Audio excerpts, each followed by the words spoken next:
Queridos hermanos y hermanas, el Evangelio de este domingo inicia diciendo que un día Jesús estaba orando en cierto lugar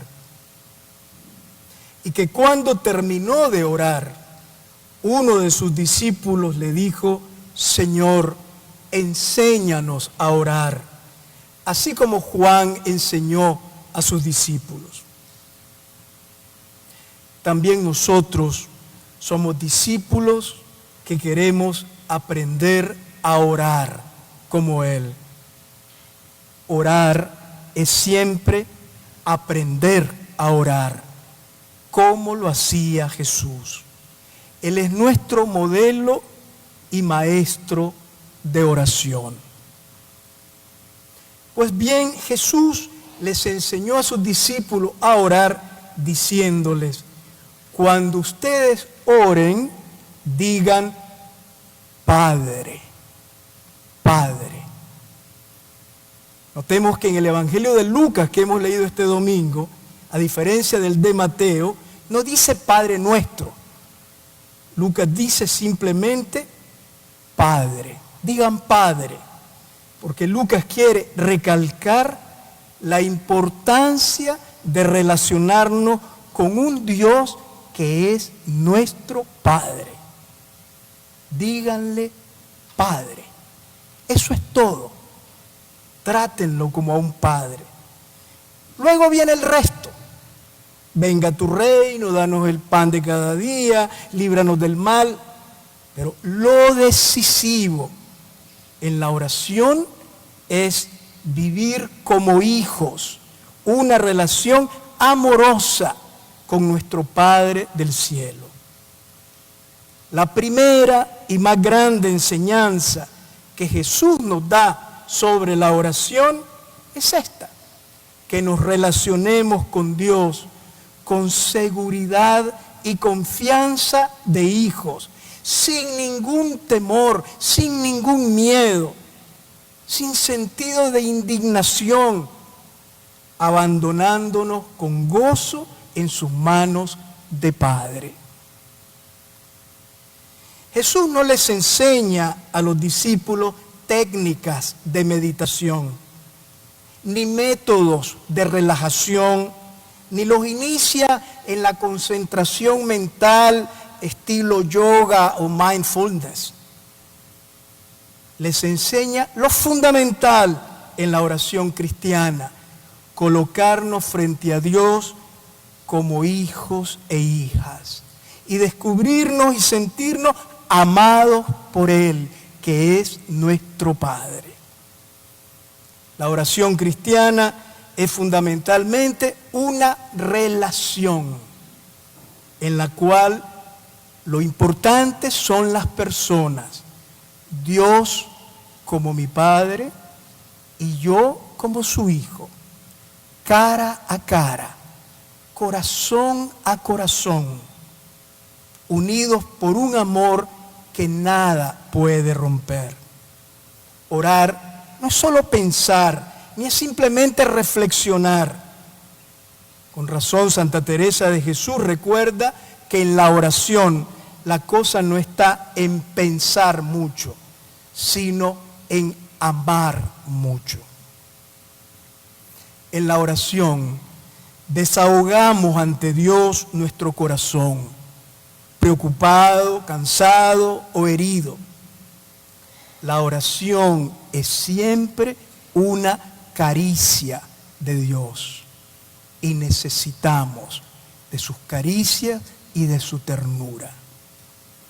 Al orar, le pedimos a Dios lo que creemos necesitar, sabiendo que nos escucha siempre. Al orar, ponemos nuestra vida en sus manos para hacer su voluntad en todo.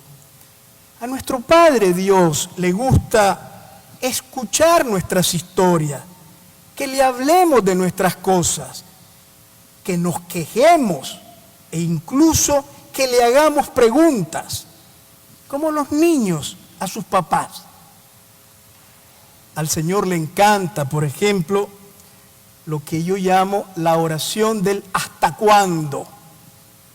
Un salmista nos ha dejado un hermoso ejemplo de esta oración del ¿hasta cuándo? El Salmo 13. ¿Hasta cuándo, Señor, me tendrás olvidado? ¿Hasta cuándo, Señor, me ocultarás tu rostro?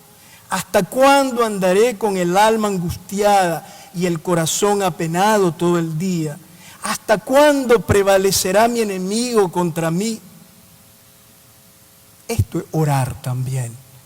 Preguntarle a Dios es otro modo de confiar en Él.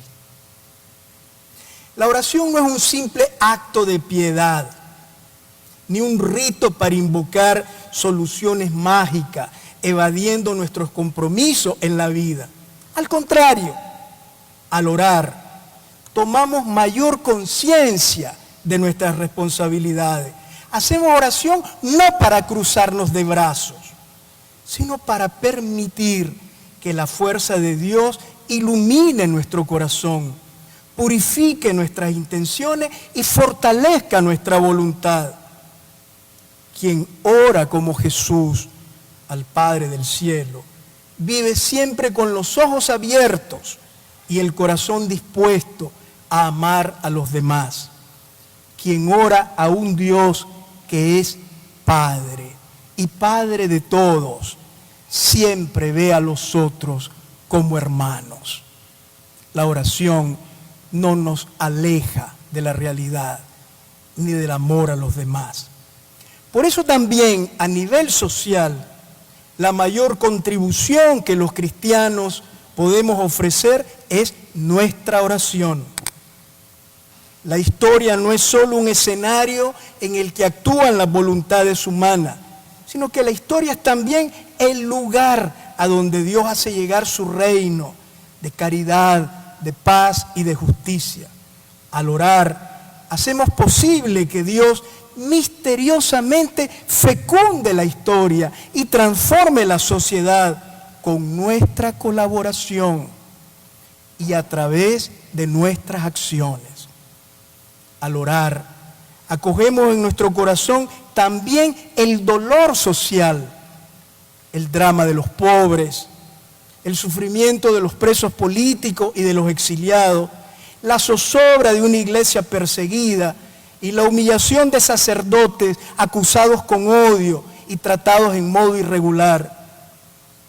De estos sufrimientos no basta hablar, también hay que convertirlos en oración, para hacerlos llegar hasta Dios en forma de súplica humilde, de pregunta indignada o de lágrima silenciosa. Ciertamente no basta rezar, pero para un cristiano es verdad también que no basta hablar y actuar. Al final del Evangelio de hoy, Jesús continúa enseñándoles a los discípulos cómo orar y describe la oración con 3 verbos muy significativos: pedir, buscar y llamar. Yo les digo, pidan y Dios les dará. Busquen y encontrarán. Llamen y Dios les abrirá. Porque todo el que pide recibe, el que busca encuentra y al que llama Dios le abrirá. Primer verbo, pedir. Pedir es la actitud propia del pobre. Así debemos orar, como hombres y mujeres pobres, conscientes de nuestra fragilidad e indigencia, sin rastro alguno de orgullo y autosuficiencia. Pedir a Dios no es imponerle nuestro capricho, ni indicarle lo que debe hacer. Le pedimos no porque Él no sepa lo que necesitamos, sino porque nosotros necesitamos saber, necesitamos purificar nuestra búsqueda de lo que es necesario.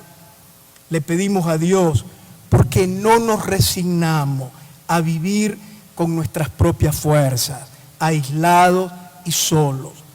Le pedimos a Dios porque sabemos que nadie nos ama como Él y no queremos prescindir de su amor en los momentos más difíciles de la vida. Y si alguna vez Dios no nos concede exactamente lo que le pedimos, aun cuando nosotros pensamos que es lo que más nos conviene, es porque Él nos va a dar algo mejor de lo que pedíamos. Nunca nos dará una serpiente si le pedimos un pescado, ni un escorpión si le pedimos un huevo. Segundo verbo, buscar. La oración no es solo pedir. Quien ora está dispuesto también a buscar lo que pide, a moverse, a dar pasos concretos para alcanzar lo que desea recibir de Dios. Cuando oramos buscando, no quedamos paralizados ni por la incertidumbre, ni por el fracaso, ni por el miedo. Buscar es una invitación a discernir siempre con sabiduría y docilidad al Espíritu la voluntad de Dios. Buscar es esforzarnos por encontrar siempre formas nuevas para expresar el amor a nuestros hermanos y para anunciar el Evangelio en el mundo. Orar es también buscar y buscar siempre. Tercer verbo, llamar. La oración es también llamar, a veces gritando a alguien que no sentimos cerca, pero creemos que nos puede escuchar y atender, como gritó Jesús al Padre en la soledad de la cruz. Dios mío, ¿por qué me has abandonado? En los momentos de oscuridad y de sufrimiento no hay que hundirse en la soledad. Cuando Dios parece callar, en realidad nos está hablando de otra manera. Ni en la oscuridad más densa Dios está lejano. Debemos aprender de Jesús a llamar, a gritar a nuestro Padre Dios, gritando con confianza desde las contradicciones, los conflictos, las oscuridades y los problemas de la vida. Debemos confiar que ningún grito que brota del dolor humano queda sin respuesta de parte de nuestro Padre Dios. Aprendamos pues a orar como nos enseña Jesús, como oraba Él. Dediquemos tiempo a la oración. Como decía Santa Teresa, y quien no ha comenzado a hacer oración, le ruego yo que no se prive de tanto bien. En la oración nos saldrá al encuentro un Dios que no se nos impone, que no nos quita nada, sino que nos acoge como Padre, invitándonos a recibir su amor y a colaborar con Él. Un Dios que solo nos pide que le permitamos ser nuestro Padre y nuestro amigo. La oración nos hará vivir más serenos y con menos miedos. Seremos más humanos y alegres. La oración nos ayudará a ir por la vida como hijos e hijas de Dios, derramando la fuerza y la luz del amor divino que ha prendido en nuestro corazón. Amén.